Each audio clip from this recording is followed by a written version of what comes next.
Hi, my name is Erica, and I'm the founder of Open Sky Stories and partner in the Mail Art Stories project.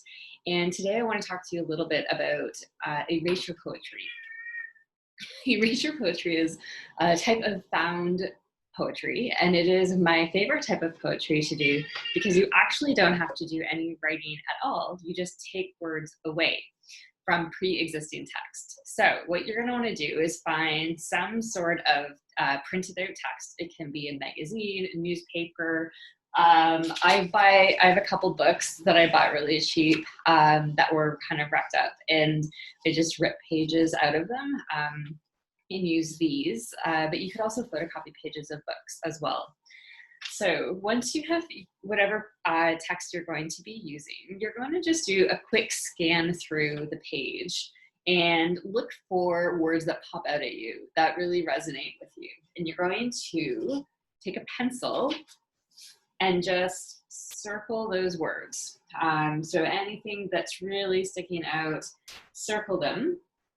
And then once you're done that, have a look at it and just read it through, the words that you've circled, all the way through the text, and decide whether or not you like the flow of it, or if you want to take any out, maybe add a couple extra words. Maybe you're looking for like more of a phrase or a sentence, and what you have is just a whole bunch of nouns, so you might want to add some articles in there as well. So once you've got all of the words circled and you're happy with how it sounds, you're going to then take a Sharpie and you're going to go through and you're going to circle and go do this very, very slowly and carefully. You're going to circle all of the words that like over top of the pencil line that you've already made. So you can see this one I've already done.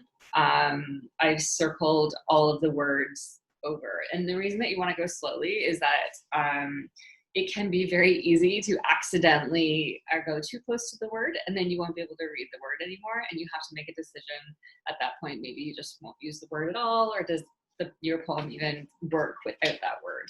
So we go really slow, take your time. Then, after you've done that, is you're going to keep your Sharpie, and you're going to cross out, so you're going to erase every other word on your text. So again, I have one here.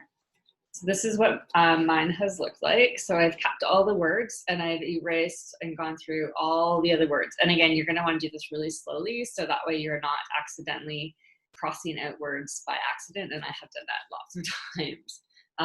And then you've got, this is a completed erasure poem right here, just like this.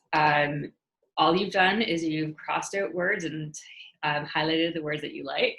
This one, I'll read it to you. Possessed laughter, library wealth, battered writing lost. Yeah, so that was mine. And it's from just a really old book. So again, love this type of poetry. And it's, it looks kind of cool as well at the end of it. That said, some people really get artistic with it. I am not really one of those people, but I have so much respect for the people who do. So I've taken these off the internet and just printed them to give you an idea. So this one, they've kept the words and they've drawn this beautiful sunflower around it. This one here, you can still see all the text. So they didn't actually cross it out, but it's very clear what the poem is. And then this one, they've done slightly differently. And as you might be able to see, is they've actually cut the words out from a book, and they've stuck it on to a separate picture that they do, and that's really fine as well. So for those of you who are going to be, or thinking that this might be a really neat way to participate in the Mail Art Stories project, so we are asking for 3 words or phrases that describe your experience during the pandemic. What you might want to do is find some text, see what you have laying around the house, kind of look through it and say, this is really describes how I'm feeling right now, and circle.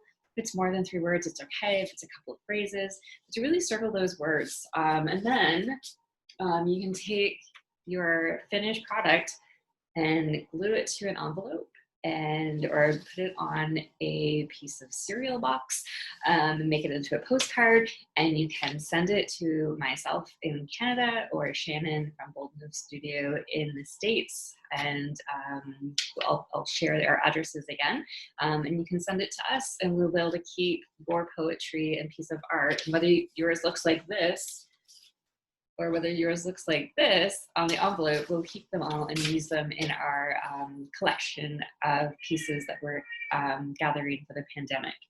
The other nice thing about this, and I'll just say one more thing, I'd like you, if possible, to consider using anything around the house. So try not to go out and buy something to use.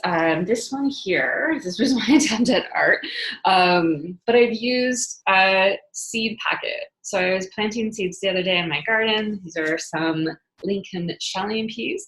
And I then made a little poem on the back, highlighting some words, added some color, some extra dots, and some, yeah, so this is ready. So again, you could just take this, stick it on an envelope and send it to us. Maybe your poem on the seed packet talks about, how the garden was your saving grace during this time. Who knows? It's up to you.